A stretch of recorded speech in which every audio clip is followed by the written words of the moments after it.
事长、科长、理事长、监事长，还有各位记者先生、小姐，大家辛苦了。天气那么冷哈，还那么早，就为我们大家服务。我是林珍翠霞医师。我简单的呢跟各位大家介绍我们几个穴位的按摩。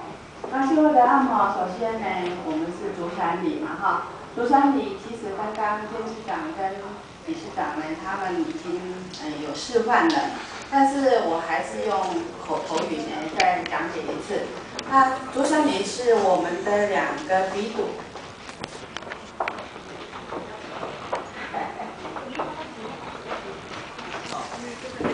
用笔了啊，对，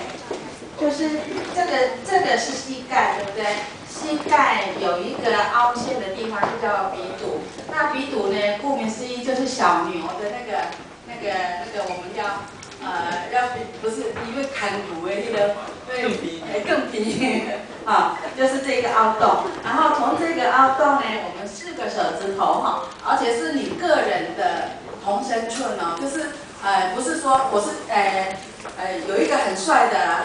很高大的帅哥，然后呢我是一个娇小的女人的话，那我用我的手来比你的尺寸，那是不合规定的，而是要你自己的尺寸去自己的手去量你自己的脚哈，就是从这个凹陷的地方呢，4个手指头压下来，压下来以后呢，这里有一个胫骨。然后呢，是在外侧哈，一个手指头宽的地方，那里就是足三里穴啊。那足三里穴呢，它顾名思义，它是胃经的穴位，一个保健的穴位啦哈。因为是胃经嘛，所以呢，它是理肠胃的啊。那就像我们的四神汤一样啊，健脾利湿它都可以用。那肚子胀气的话呢，它也可以用，你可以用按摩啊。那还有呢，它还可以用艾条去灸，或艾粒去灸它。所谓的说足三里不干啊，就是外出千里，足三里不干，所以它是一个很好的保健穴，就是说就不会有病痛就对了。那长期去灸的时候呢，会有灸疮。以前的古时候的人呢，他讲究的是要有灸疮。那灸疮就是有碰爬，有没有？哦，台语叫碰爬。如果你有灸疮的话，那个效果是特别好。可是现在的人呢，因为怕痛，所以呢，看到灸疮会害怕，所以呢，我们就不鼓励用你用灸的时候会有灸疮的产生。如果有灸疮的产生，我们可以用止晕膏去擦它。哦，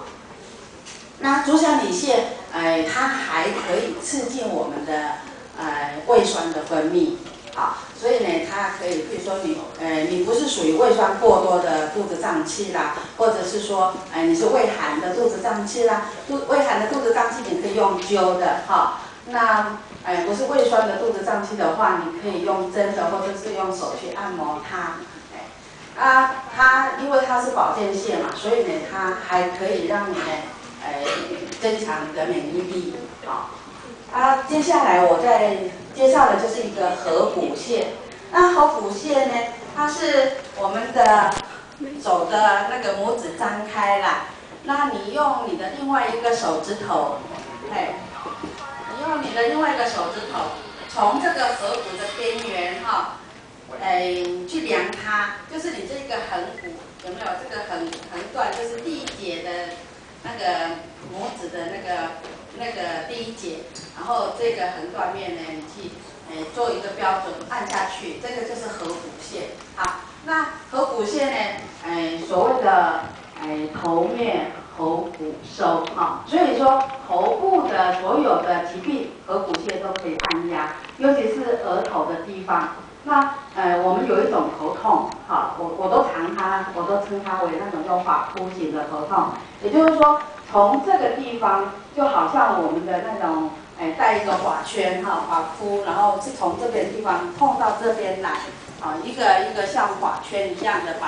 把你的头呢这样，好像紧箍咒一样的把它咒上去。那这一种的法圈的头部那个头痛呢，这个部位的头痛，我们按压合谷穴是非常非常的有效啊，它有止痛，它有清热，啊，它有祛风的作用。那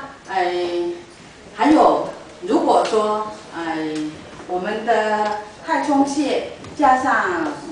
合谷穴的话，那我们叫做四个部位，我们去扎的话，我们叫做开四关。那开四关，还有一个很好的效果，就是身体，好像觉得你到处都不是，不很清爽，可是你又找不出你的毛病，但是你又睡不着觉，那你可以就开这个四关，就是2个太冲穴加上2个合谷穴，然后保证你今天晚上非常好睡。啊，太冲穴呢，就是在拇指跟食指中间的一个脚掌哈，脚掌，然后呢，你就一直它脚掌的骨头细缝一直往上拉上来，到了尽头那个凹陷到了一个尽头，就大概是2寸的地方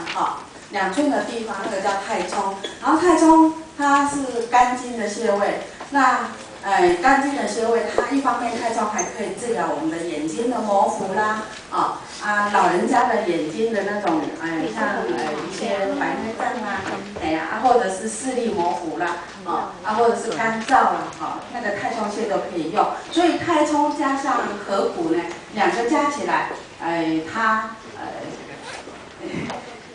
有一个是属于那种。安眠的作用。那最后一个呢，我们来讲的是太溪穴。那太溪穴呢，就是我们的内踝的踝尖